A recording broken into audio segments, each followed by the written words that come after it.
It's a bird! It's a plane! It's Superman! Storks! What? Storks. Just storks. Okay.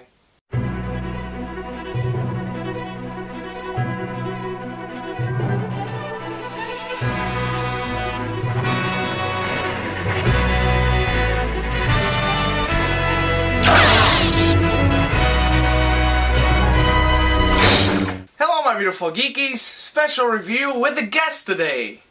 The same guest, as always. Yes, I only have one friend in the whole world. This is our review of Storks, of course without spoilers, as always, directed by Nicholas Stoller and Doug Sweetland. It is written also by Nicholas Stoller alone, and it stars Andy Samberg, Kelsey Grammer, Ty Burrell, Jennifer Aniston, along with a bunch of other people who I don't want to spoil. This is about a young stork who wants to be the new head of his company, and for a few years, storks have kind of stopped delivering babies and now they deliver packages. So now, he finds himself in a situation where he has to deliver a baby along with a human who was raised with the storks named Tulip. There's also a subplot with a little kid who wants to have a little brother, and he wants the brother to have ninja skills. This movie was really funny.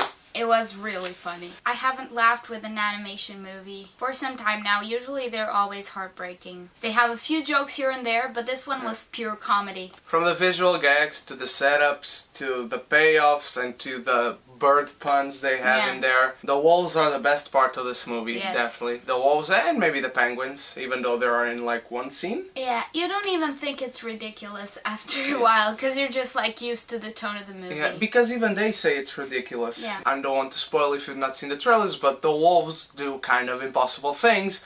And they recognize that in the movie. I really like the main character, the two main characters actually. I also felt for the little kid in the subplot who wanted to have a brother. It could have been a big mess there with the B plot, but I think it worked really well. There was just a lot of things going on, because you had the stork story, you had Tulip's story, and then you have the little kid's story. They managed to do it and to combine it all very well. And I really like the kid because most of all I relate to him, because I always played alone when I was a kid and I always wanted to have a little brother and I could never had one. I really relate to him. I thought he was a really funny kid. I thought he had very smart things to say, especially when he was on the roof. Trying to build that roller coaster like house. Overall the movie really works because it doesn't try to be anything spectacular. This movie is not going to be anything spectacular, but I really like the character designs. They are not something that you've seen before, nor are they second-grade copies of anything you've seen before. The best part for me was the script.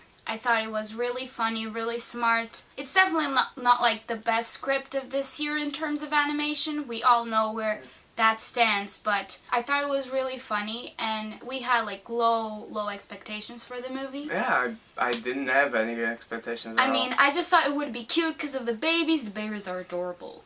It was really funny, really well written in terms of like dialogues and everything. Let's talk about that pigeon. Yeah. I hate this character. Yeah, I didn't like him. He had no purpose in the movie whatsoever. No purpose. You take him out, the movie is exactly the same. And he was the least funny of everyone. And we talked about the things that are over the top, but it doesn't bother us. When the pigeon goes over the top, it doesn't fit the movie. It actually stops the movie in its tracks. It's just stupid. I don't know, the way he talks, everything, I didn't like him. I didn't like the character He's not a good character, and he's not well developed either. Yeah, it's of no use. It's just that hat on that... I don't need it. Yeah. People like sprinkles on their ice cream. I don't like sprinkles at all. He was the sprinkles on the ice cream to me.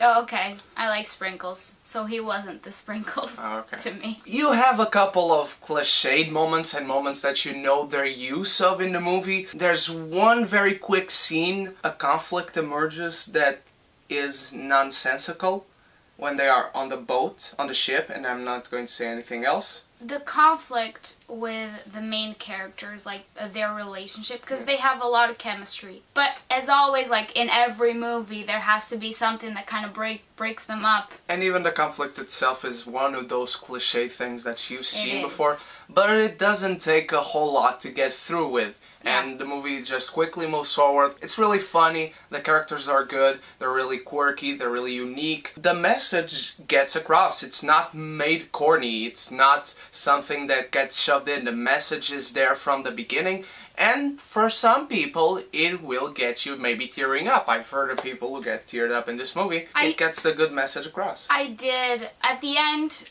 there was this moment with like sort of a montage. Yeah. And the animation for that, it was so simple, but still it touches you because it's very nowadays, very current. What did you think about the animation? Because I thought I like the animation a lot. It wasn't anything completely special. No. This is by the guys that made Lego, and Lego works because Lego works because it's Lego. You have this already built in your mind design for the characters. These are new characters completely made from scratch. It's like any other animation movie. It tends to be lovely and like adorable and chibi and cute. It's just, you know, you're not going to compare it to a Disney or a Pixar movie because they work for their movies to be realistic and to be like animation spectacular.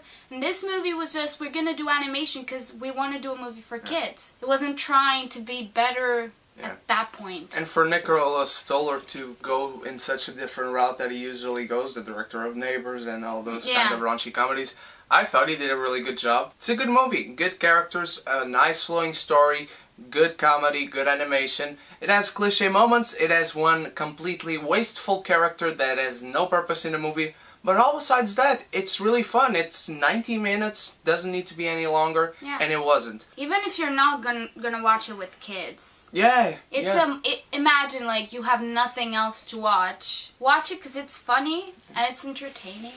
It's not gonna be a waste. And because of all those reasons, Stork is definitely a martini, because it is a good time. Anytime. What did you think of Storks, my beautiful geekies? Did you like it? Did you not? What is your favorite movie featuring babies? And do not answer baby geniuses. We do not talk about that. Don't forget to stalk me on the internet through my Facebook, Instagram, and our vlog channel. All those links are in the description. Know what we are up to all the time and all our shenanigans together. And also, if you are not subscribed, please click the button and join the beautiful geeky community so you can be geeky united. Thank you for watching, my beautiful geekies. Thank you, guys. I hope you enjoyed this review. Don't forget to like it if you did, and you guys are the best. I love you so much. Stay beautiful, stay geeky. Cheers!